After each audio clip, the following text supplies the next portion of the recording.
Bom, pessoal, voltando aqui, nessa última parte a gente vai ver a participação do Brasil na Segunda Guerra Mundial. A guerra começa em 39, vai até 45, ou seja, pega aí os anos finais do Estado Novo. Então, a Segunda Guerra Mundial aconteceu durante a Era Vargas, beleza? Então, o presidente do Brasil naquele período era Getúlio Vargas. E aí, qual foi a posição do Brasil? Bom, a posição do Brasil foi ao lado dos aliados, ou seja, nós tínhamos dois times na Segunda Guerra Mundial, o eixo, que era Itália, Alemanha, Japão, e os aliados, que era França, Inglaterra, Rússia, enfim, Estados Unidos, todas as outras nações contra o eixo, beleza? O Brasil vai entrar no lado de quem? O Brasil vai entrar no lado dos aliados, ou seja, vai lutar contra as forças nazistas. O Brasil vai lutar contra os nazistas de Hitler e os fascistas de Mussolini. Beleza? Então, os Estados Unidos, que tinham emprestado dinheiro ao Brasil para fazer a usina de Volta Redonda, vai pressionar, né? Ei, vamos entrar na guerra aí para ajudar a gente e tal. Só que o Brasil precisava de um motivo para entrar. Não era só porque os Estados Unidos estavam mandando que ele ia entrar. E aí o que vai acontecer? Alguns navios brasileiros serão afundados por submarinos alemães. E aí não teve jeito, né? O povo brasileiro foi à rua, vamos lá, vamos ter que entrar na guerra, porque esses nazistas estão demais. E aí o Brasil declara guerra ao eixo, né? Declara guerra a Hitler. Beleza? Tem até uma foto aqui de uma manifestação contra os países do eixo. Alemanha, Itália e Japão. Beleza? Bom, o Brasil ele vai participar, pessoal, basicamente de batalhas lá na Itália, na região da Itália. Na nossa aula de Segunda Guerra Mundial eu falei bastante sobre isso, né? O papel do Brasil lá na Península Itálica, derrotando o fascismo para depois subir e chegar até os nazistas na Alemanha, né? Na terceira frente. Mas aqui no Brasil mesmo nós tivemos um papel fundamental que ajudou a guerra lá na Europa, que foi o quê? A cidade de Natal, capital do estado do Rio Grande do Norte, de onde eu faço parte, foi escolhida para ter a base militar aérea maior dos Estados Unidos. Então, a maior base militar americana, né, fora dos Estados Unidos, foi aqui aqui em Parnamirim, no estado do Rio Grande do Norte. Beleza? Então, devido à posição geográfica de Natal, os Estados Unidos fez um acordo com Getúlio Vargas para fazer uma base aérea gigantesca lá em Parnamirim, que era a famosa Parnamirim Harbor, né? E aí veio para cá, ó, mais de 10 mil soldados norte-americanos. A cidade recebeu um contingente de 10 mil soldados norte-americanos para lutarem durante o conflito mundial. Mas qual era o papel do Natal em si? Os navios e aviões, para chegar na África e alguns setores da Europa, precisavam se abastecer. Aí para onde é que eles iam? Dos Estados Unidos, eles iam para Natal, abasteciam e de lá pulavam para a Europa ou para a África. É tanto que Natal passou a ser apelidada de trampolim da vitória, porque os navios e aviões vinham dos Estados Unidos para Natal, de Natal pulavam para a África ou para a Europa. Ou seja, Natal teve um papel fundamental na vitória dos aliados sobre Hitler, sobre os países do eixo, ok? Duas principais bases militares americanas durante a Segunda Guerra Mundial, a base naval e Parnamirim Field. À época, era a maior base da Força Aérea Norte-Americana em território estrangeiro. Aqui, pessoal, uma foto real. 4 soldados americanos lá na praia, né, de Ponta Negra, andando de jumento. Né? Legal demais. Que eu vim dos Estados Unidos para cá para andar de jumento. Aqui uma foto emblemática. O presidente dos Estados Unidos lá em Natal. Né? Aqui nós temos o presidente brasileiro e aqui nós temos Roosevelt andando lá em Natal, andando de Jeep lá em Natal para visitar a base, ok? Então foi algo que mudou bastante até a cultura da cidade, porque Natal incorporou na população vários aspectos da cultura americana. Então, Natal foi a primeira cidade do Brasil a tomar Coca-Cola. Natal foi a primeira cidade do Brasil a mascar chiclete, porque foram costumes tragos pelos americanos. As mulheres de Natal foram as primeiras a usar calça. porque as soldados americanos usavam e todo esse costume se espalhou pela população, ok? E muitos ficaram por aqui, casaram, outros foram embora, enfim. Mudou muito o cenário da cidade, porque foram cerca de 10 mil soldados na cidade, né?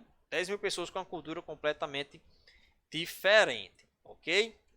Ó, essa aqui é uma placa, pessoal, deixada pelos Estados Unidos de agradecimento a Natal, né? Chamando ela de o trampolim da vitória. Ou seja, um dos pontos mais estratégicos do mundo é Natal, que fica ali na esquina do oceano, ok? Então vocês dão uma pausazinha aí para vocês lerem melhor, né? Mas só ler aqui alguns trechos. De 41 a 45, os militares brasileiros e americanos trabalharam lado a lado no Nordeste brasileiro para fornecer apoio vital e recursos às forças de combate na África, Europa e além. Com o fechamento da rota aérea do Atlântico Norte devido ao inverno, a rota aérea do Atlântico Sul, através do Nordeste brasileiro, controlou virtualmente todo o tráfego aéreo para os campos de batalha do mundo, incluindo aviões de suprimentos de emergência para a Índia e a China, materiais para a União Soviética e equipamentos e pessoal para a África e a Europa. Sem a ajuda imensurável dos militares brasileiros no Nordeste do Brasil, a vitória não teria sido possível por causa da sua proeminência nessas operações conjuntas. A base aérea de Natal ficou conhecida como o trampolim da vitória. Então, diferentemente da Primeira Guerra Mundial, que o Brasil foi lá só matar golfinhos, na Segunda o Brasil ajudou de maneira muito efetiva e eu tenho orgulho de ser potiguar e ter sido aqui no meu estado o famoso trampolim da vitória. Beleza? Ó, Força Expedicionária Brasileira, que era o nome das tropas do Brasil que foram, né? A Batalha de Monte Castelo foi a mais famosa vitória do Brasil na Segunda Guerra Mundial, ajudando as tropas americanas, né? A Força Expedicionária Brasileira, a FEB, foi o nome dos soldados que foram para lá, né, lutar, junto com a FAB, a Força Aérea Brasileira. Aqui era o Exército, aqui era a Aeronáutica. Beleza, ganhamos a guerra. 45, Hitler é morto. Segunda Guerra Mundial vencida pelos aliados. E Vargas, Bruno, como é que faz? Bom, chegou um ponto em que os militares não aguentavam mais Vargas governar o Brasil de maneira ditatorial. O exército olhou para a cara do outro e falou, rapaz, Vargas já está aí desde 30, já são 15 anos desse homem mandando no Brasil. Rapaz, vamos derrubar ele, bora. E aí vai começar toda a pressão em cima de Vargas para que ele renunciasse, ele fosse deposto da cadeira de presidente. O nome desse movimento a gente vai chamar de Manifesto dos Mineiros. Ó. Questionava a contradição de Vargas. Que contradição era essa? Vargas enviava tropas para lutar contra regimes totalitários na Europa, mas no Brasil ele era um totalitário. Ou seja, na Segunda Guerra Mundial, Vargas lutou contra o fascismo, contra o nazismo, contra os regimes totalitários. Mas no Brasil ele era um ditador totalitário. Então o exército olhou assim, como é que pode? A gente luta lá contra um ditador, mas é governado por um aqui. Não, ele vai ter que sair também. Okay? Então essa é a lógica que você tem que entender. Vargas lutou contra um regime totalitário, contra ditadores, mas ele era um ditador e o exército não permitiu mais isso e aí organizou-se para derrubar ele. Aqui uma imagem, Sentapua era a frase utilizada pelos nossos soldados na Segunda Guerra Mundial, que Sentapua é mesmo que eu dizer, senta a bala. E a expressão a cobra vai fumar vem do símbolo da FEB, que é essa cobra fumando um charuto. A cobra vai fumar e tome bomba, ok? E aí nós temos o fim da era Vargas. Os militares cercaram o prédio do governo, olha só como foi legal. Os militares cercaram o prédio do governo e exigiram a renúncia do presidente. Você vai ter que sair, você vai ter que sair. Nós não queremos mais ser governado por um ditador. Sem meios de resistir, Vargas entregou o poder. Então, em 45, finalmente, Vargas deixa de ser presidente do Brasil. E aí nós vamos ter uma eleição, né, onde Eurico Gaspar Dutra vai ganhar e vai se tornar um presidente democrático, eleito pelo povo. Né? Mas em 50 Vargas se candidata e ganha a eleição. E aí ele volta novamente ao governo para governar até 54. Porque em 54 ele comete suicídio. Beleza? Olha, desse período aí, após Vargas, nós vamos ter essa alternância de autoridades aqui. Nós vamos ter aqui de 45 a 51. Eurico Gaspar Dutra, né, que vai escrever uma nova Constituição democrática, famoso pelo Plano SALT. SALT era a abreviação daquilo que ele queria mudar no Brasil: saúde, alimentos, transporte, energia. Em 51, Vargas se elege presidente, vai criar a Petrobras, mas em 54 ele comete suicídio. Ok? Beleza. Entre o suicídio dele e a posse do novo presidente, nós vamos ter aqui o governo, uma bagunça aqui, né? Café Filho, que era o vice de Vargas, vai assumir, mas vai passar pouco tempo porque ele adoece. Café Filho, que é do Rio Grande do Norte. Então, o Rio Grande do Norte já teve um presidente da República. Saibam disso.